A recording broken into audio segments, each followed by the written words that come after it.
What are your thoughts on that? Well, you heard earlier that there's no real concern about aluminum because it's such a small amount, and so it really shouldn't matter.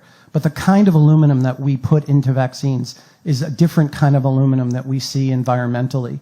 This is called a nanoparticle, and nanoparticles bind really tightly to the bacteria antigens, the virus antigens, the food protein antigens, and any other contaminants that are in the vaccines that we may not know about.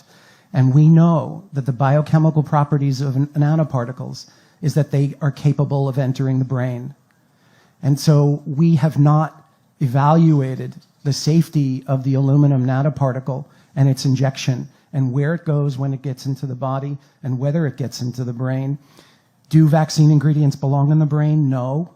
Do they get into the brain? No one has ever studied it. But animal studies using the same chemicals that are in vaccines that we give to children directly demonstrate that the vaccine ingredients do enter the brain.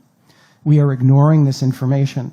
There are scientists in Europe who've actually done studies on the aluminum nanoparticle and have shown that it can persist in the brain for years and decades.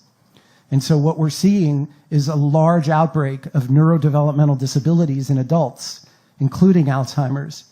And one of the main factors that they're finding in the brains of people with Alzheimer's is the aluminum nanoparticle that's directly related to the vaccines that we're giving.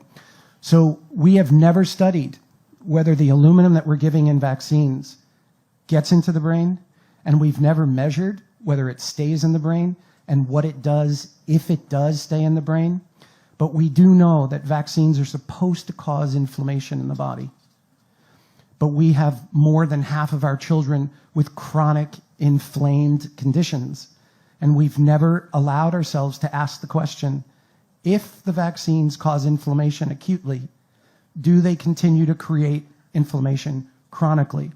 We have 1 in 5 with neurodevelopmental disabilities, 1 in 10 with ADD and ADHD, 1 in 35 with autism, 1 in 11 with asthma, and 1 in 20 under the age of 5 with seizures.